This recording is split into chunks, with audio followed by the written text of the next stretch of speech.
রাধে কৃষ্ণ বন্ধুরা, কেমন আছো তোমরা সবাই? আশা করছি সবাই ভালো আছো। তো আজকে রান্না করব চাল কুমড়োর ভাজা।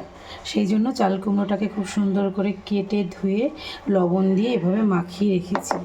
আর এই যে কড়াইটা গরম করে নিয়েছি, এবার এর মধ্যে দিয়ে দেবো আমি পরিমাণ মতো সর্ষের তেল।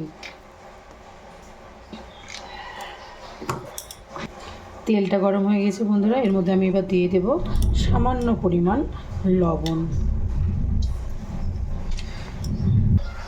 লবণটা দেওয়ার ফলে তেলটা পরে গায়ে ছিটিয়ে এসে পড়বে না। এবার এর মধ্যে দিয়ে দেবো একটা শুকনো লঙ্কা।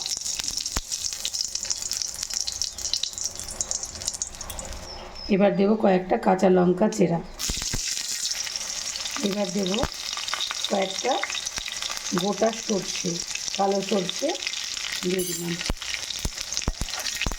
খুব ভালো করে নেড়ে চেড়ে এর মধ্যে দিয়ে দেবো কুমড়োগুলো।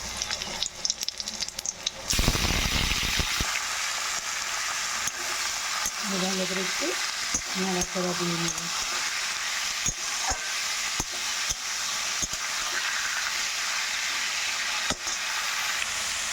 এবার এর মধ্যে দিয়ে দেবো পরিমাণ মতো হলুদ গুঁড়ো। আবারও খুব ভালো করে নাড়াচাড়া দিয়ে ভেজে নেব। তো বন্ধুরা, রেসিপিটা কিন্তু খুবই সহজ, খুব সাধারণ আর অতি সাধারণ রেসিপি, কিন্তু খেতে লাগবে অসাধারণ। তোমরা অবশ্যই বাড়িতে রান্না করবে। বিশেষ করে দেখবে যাদের বাড়িতে সপ্তাহে 3 দিন 4 দিন নিরামিষ, তাদের কিন্তু খুব সমস্যা হয় কী রান্না করব, বাড়ির লোককে কী রান্না করে খাওয়াবো।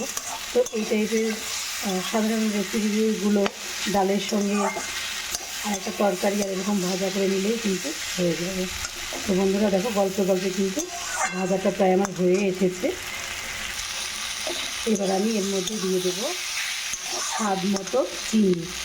চিনিটা কিন্তু অবশ্যই দিতে হবে বন্ধুরা, কেননা যেহেতু নিরামিষ ভাজা, সেই জন্য চিনিটা দিলে পরে স্বাদটা কিন্তু আরও বেশি হবে।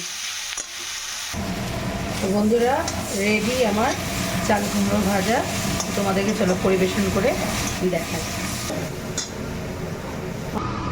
তো বন্ধুরা, রেডি আমার চাল কুমড়ো ভাজা। কেমন লাগলো রেসিপিটি তোমাদের? ভালো লাগলে একটা লাইক, কমেন্ট, শেয়ার, চ্যানেলটিকে সাবস্ক্রাইব করে দিবে। আর এইভাবে ভালোবেসে সবাই পাশে থেকো, সবাই সুস্থ থেকো, সাবধানে থেকো। রাধে কৃষ্ণ বন্ধুরা।